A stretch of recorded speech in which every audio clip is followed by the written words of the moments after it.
I'm Robert Loudpack. Join me. Perhaps you may be able to solve a mystery.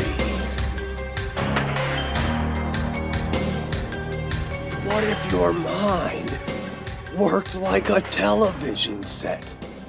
What if you could change channels at will? Tune into programs that nobody else could see? And what if you could never turn the set off?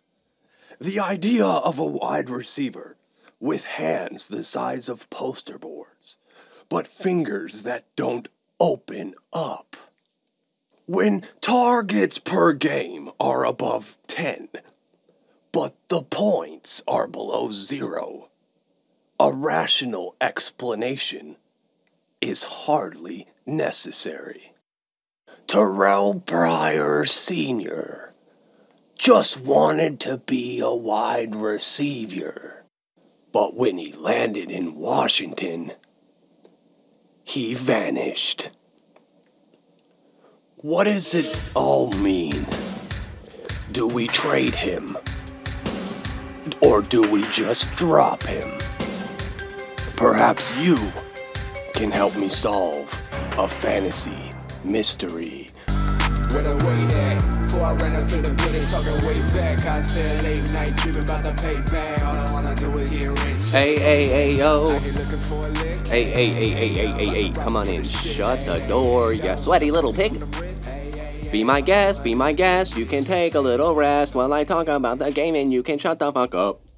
Know your lane, stay your lane, you know I have all the clout, I drank all the rap water before you came in a house. Check it out, yo. Piff, episode 8, welcome to the shit. A.K.A. the GOAT, A.K.A. I'm a beast, I'm a dog, I'm a motherfucking goblin. Hide your number 1s because I'll trade 2 number 3s for them. I'll flip your fucking team upside down, collect all the loose change. Give it to me. I will hang the fantasy you upside down, slit your throat, and drain the blood into my little goat mouth. Yums, you're tasted so good. What flavor was that? A.K.A. Carson Dahmer, David Berkowitz, A.K.A. I don't give a flunk. I have drank all the rap water. Justin Timberlake's a little hoe for how he dealt with the whole Britney Spears situation. Oh, you're doing a halftime show?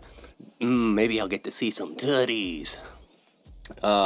Piff on the Blitz, episode 8. Halfway point of the year. I've been gone this far, so what's gonna happen now? What are you gonna do about it? What's the over or under on titties? What for halftime? Will Jimmy Fallon come out naked? Is he a fucking fuckboy? You certainly would think that, the way he fucking talks like a little bitch. I don't know what the fuck happened there. I don't know what's going on. Disappointed a little bit though in the halftime. I mean, I gotta go. What's the over under on Pitbull just showing up out of nowhere? I feel like we don't get enough Pitbull. You know what I mean? And if he's not in there, it's like, dude, he's like the default. It starts with Pitbull, and then from there it works. It all works around him. To be honest with you, and But I mean, Piff, if you were doing a halftime show, how would your show go? What would you do? Oh man, like first of all, okay, it'd be dark and it'd be fucking borderline insane. It would screw you up for life, because first and foremost, NRA promos would flash the whole fucking time, and then special forces would hit the stage and 21 gun salute, military, and then stealth bomber would come over the top of the stadium and it would shoot fucking lasers everywhere. Lasers, colors you've never seen before. They're like declassified, but it's all harmless, right? And then instead of dropping bombs, it drops mini footballs on everyone. And so it's like, oh yeah, it's not bombs, guys, it's the fucking mini footballs. And the mini footballs, there's enough for everyone. Grab one. And then after that, the stage goes dark again. A table comes up from underneath the stage. It's a huge fucking like a Last Supper type table, and then 15 to 20 TVs drop from the roof and they're above the table, and on the TVs there's every great NFL game that's ever been played. They're all simultaneously playing, and the table's just filled with food. There's fucking like a hog with an apple in its mouth, and there's hams, and there's turkey and drumsticks and turducken. Oh shit. And it's John Madden. He's sitting there in his underwear just ripping apart a fucking turducken. spitting it all over the fucking place. Well, the games that the classic games, one of some of the best games we could get together, are on the TV playing. It's his last supper. It's fucking, this is what he would want. And then he says his tagline, boom. And when he says that, we have it wired into the stadium so everybody fucking hears it, and it's like loud as shit. And it causes like an earthquake. And from the fucking earthquake comes up fucking Lady Gaga. And she's just like, I'm actually Satan. And then fucking Beyonce and Jay-Z and everybody, they're like, we're actually Illuminati. And they say that, and then, but they don't mean it. And then what happens after that is the table drops down. John Madden goes away.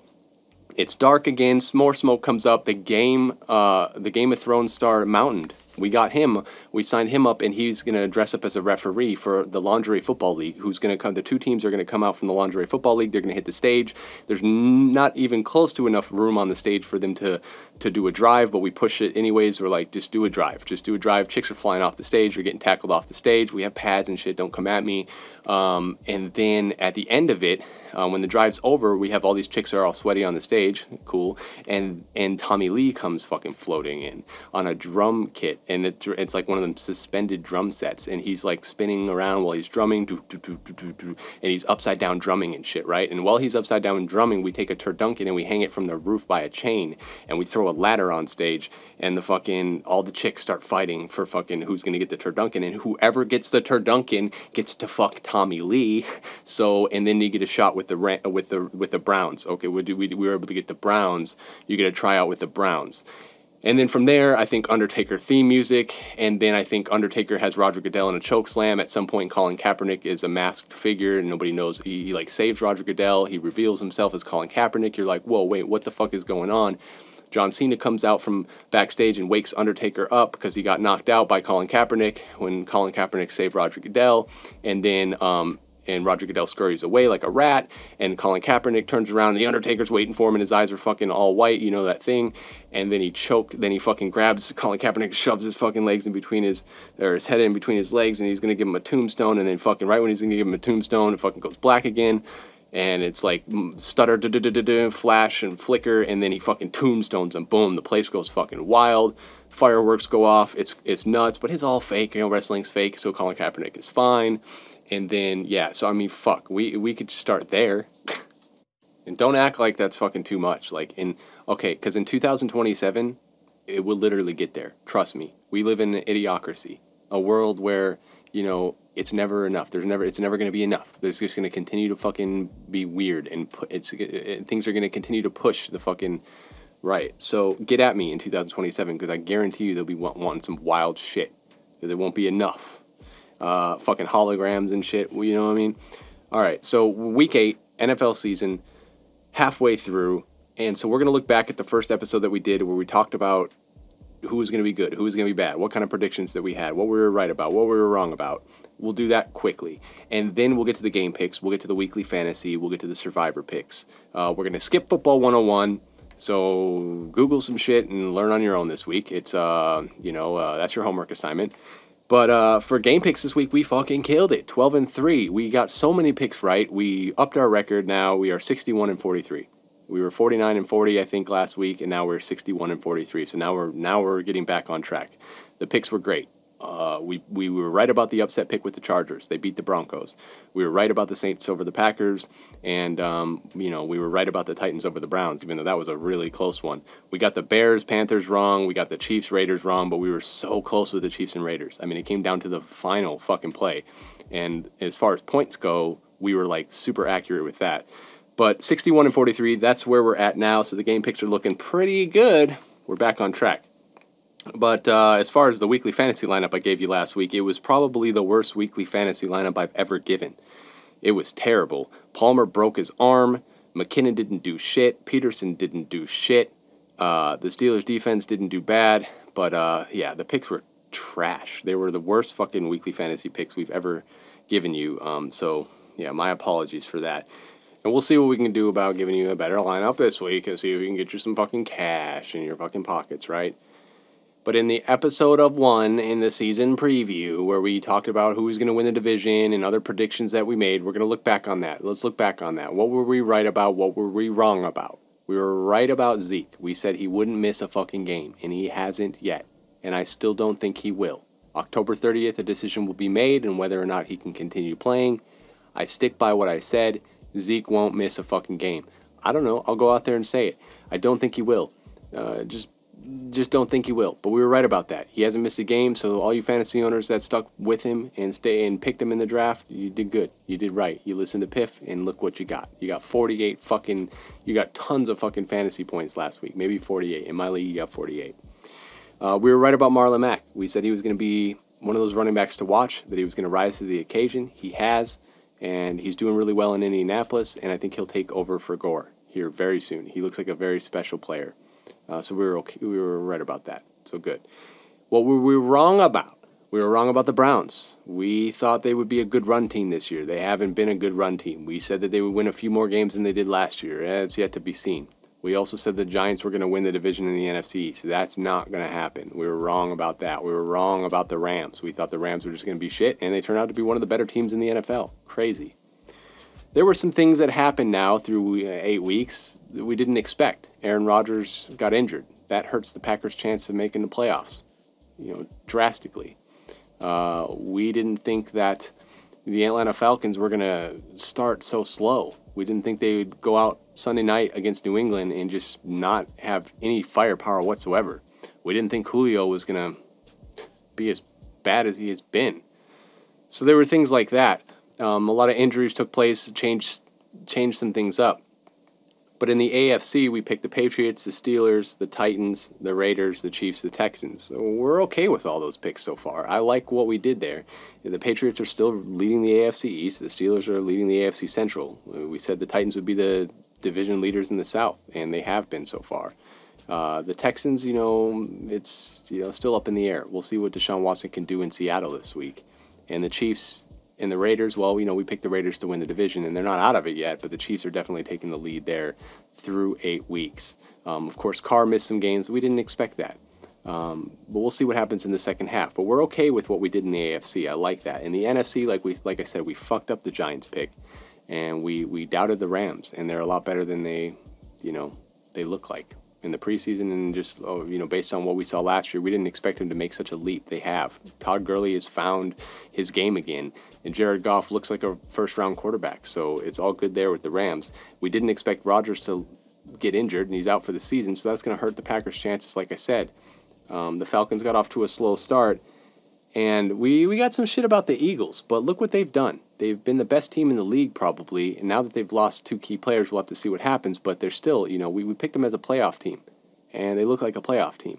We picked the Giants to win the division. That didn't happen. Now the Cowboys, have a better chance of making the playoffs, especially with teams like Atlanta and the Bucs not, really panning out as well as we thought they would. We had the Vikings up there and Seattle, and both those teams still look good, and they look like playoff contenders. So we're happy with the AFC. With the NFC, there was some shit that went on that we didn't expect. And like I said, Rodgers not being there for the Packers is going to change things drastically. So we'll see what goes on with the NFC. But the second half of the year, what do I see happening? Well, I don't know if the Saints are going to be able to continue to do what they're doing. I think the Bucs will just continue to be average. The Saints caught fire a couple weeks. They've been doing pretty well. The Bears defense is showing up. They knocked the Panthers out, but these are things I don't think will be able to continue. I don't think it's going to sustain. I don't think it's going to last.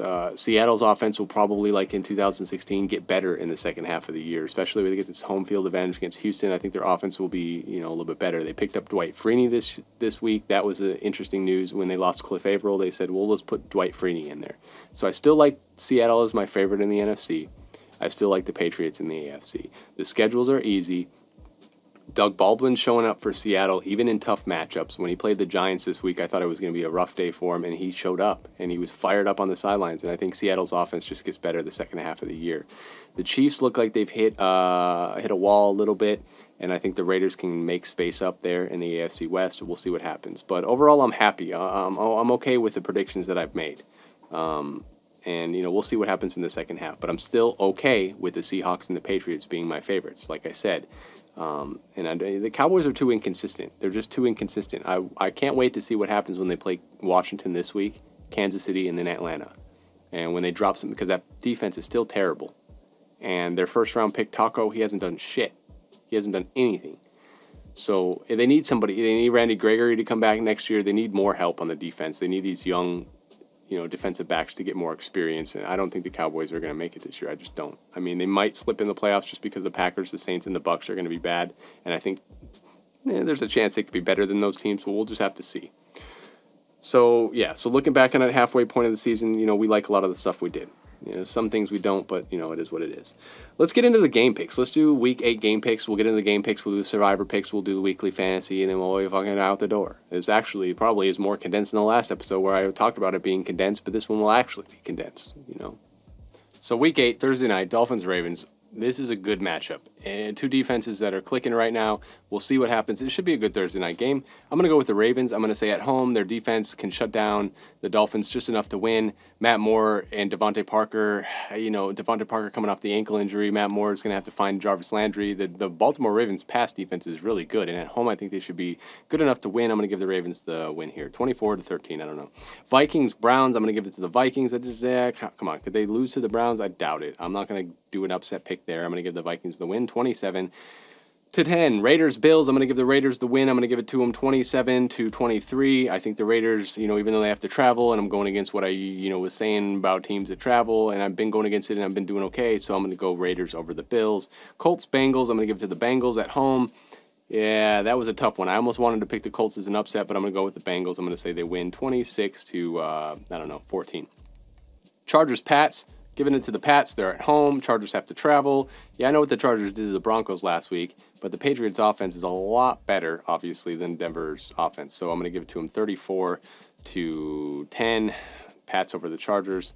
And we'll say 34-20. Pats over the Chargers. Bears and Saints. Ooh, good one. Two teams that are playing out of their league. And this was a really tough pick. I'm going to go with the Saints. I just feel like Drew Brees' firepower will be too much for the Bears. I know the defense is playing well, but they're on the road and they're in the Superdome, I think it's called, right? Yeah, Saints and the win there, 35-21. All right, Atlanta and the Jets. I'm going to give it to the Atlanta Falcons. Come on, you can't lose to the fucking Jets, right? Got to think Atlanta's going to win that game. And I think they start clicking a little bit better. They're going to use Freeman. They're going to use their run game. They're going to have too many weapons on offense. I think they get it done. They're going to be pissed off about what happened last week. 31-17, Atlanta over the Jets. 49ers and Eagles, I'm going to give it to the Eagles. The 49ers are just, they haven't won a game yet. I don't think they win this week. Not against the Eagles, one of the better teams in the league right now. Panthers, Bucks. Ooh, Bucks are at home. Panthers, this is a tough one. I'm going to give it to the Panthers. I'm going to give it to them, even though they're on the road. Jameis Winston can throw really well. Panthers defense is going to be enough to stop Doug Martin. It's going to be too much. I'll give the Panthers the win, 34-28. Texans, Seattle. I don't see Deshaun Watson being a rookie quarterback in Seattle. Overcoming that atmosphere, overcoming the crowd. Seattle at home is tough to beat. I'm going to give it to Seattle here. I'm going to say they win 23-16. Seattle over the Texans. Cowboys, Redskins. This is where I like the Redskins. They're at home. Cowboys do have one more game with Zeke, but I think Washington's been ready for the Cowboys, and we're going to see Kirk Cousins let the ball fly. I give the Redskins the win 32-28. And Steelers-Lions Sunday night game, I'm going to give it to the Steelers. The Lions have some offensive line troubles, and the Steelers are going to get after Stafford. It might be a shootout. I'll give it 35-33. Steelers over the Lions. And then the Monday night game, Broncos and Kansas City. Kansas City is at home. They've got a great atmosphere at home. I give it to Kansas City 28-21. And those are my picks for the week. We're 61-43. I really want to improve this week. I think we will. I think we'll get into the 70s this week and hopefully keep that number at 43. I'll love to do that. I would love to do that. So those are our game picks for the week. As far as our survivor locks, our lock picks, Eagles, Pats, Vikings, Kansas City. It's going to be hard to see those teams lose this week. I don't think the Eagles lose, obviously, against the Niners. They're a lock. I don't think the Pats lose against the Chargers. It's a lock. The Vikings against the Browns, it's a lock. If you've used those teams, you got Kansas City, shit like that. So we'll see what you can do there. So those are survivor picks. As far as fantasy goes, what do we got for fantasy? This week in our weekly fantasy picks and lineups, so we're going to do Kirk Cousins against Dallas. Why not? Dallas has one of the worst pass defenses in the league. And at 6,400, Cousins is a decent price. We'll go Mark Ingram because I think with the Bears, the Patriots, the Saints are going to have to run the clock on the Bears. And they're going to get ahead and early, so they use Ingram to run the clock out. I'm going to give Chris Thompson the play against Dallas. They're going to have a hard time stopping the screen and a hard time stopping Chris Thompson. He's averaging a good amount of points a week. I'll put him in my weekly fantasy lineup. I'll add Crabtree. I'll add Evans. I'll put Ted Ginn Jr. in since he's going off and they're at home. I'll play Jason Witten at tight end. I'll put Mohamed Sanu at flex, and I'll play the Patriots defense against the Chargers, this week. So there's the lineup. Cousins, Ingram, Thompson, Crabtree, Evans, Ginn, Witten, Sanu. Why pick Sanu? I just feel like he's gotten a lot of targets. He's got good chemistry with Matt Ryan, and he's doing well. I think he continues. I think Ted Ginn's just been, he's had 2 games back-to-back where he's 20-plus points in fantasy leagues. Against Chicago, he might have a harder time doing that, but I just feel like, at home, I think Ginn's going to have a splash play. Evans and Crabtree have been pretty consistent. And then, like I said, with the Redskins quarterback, Cousins and Thompson, that combination against Dallas should be favorable. Either way, it's going to be hard to be as bad as we were last week. We can't get any worse than we were last week. We can only do better. So I'm confident about this next weekly fantasy lineup, and hopefully you guys, make some of these plays and you make some cash and you get some cash. But yeah, that's pretty much it. That's what I've got for this week. Piff on the Blitz. Check us out on Twitter at RowdyPiffPod, at MonsterPiff on Twitter. We're on YouTube, Rowdy and the Piff Podcast on YouTube. All the episodes have been on YouTube. Like, subscribe, comment. We're on the Apple iTunes podcast app. You can get us out on the website. It's www.rowdyandthepiff.com. I mean, come on. And I'm not seeing the reviews. I'm not seeing the comments. I'm not seeing anything. If you want me to fucking continue, you gotta fucking drop the comments. It's really simple shit here. Drop the comments. Drop the likes. Give us a fucking noise on Twitter. Add us. Tell me I'm trash. Do whatever. Just communicate with me. Let me know you're there. But yeah, week 8, we broke down some shit. We did what we had to do.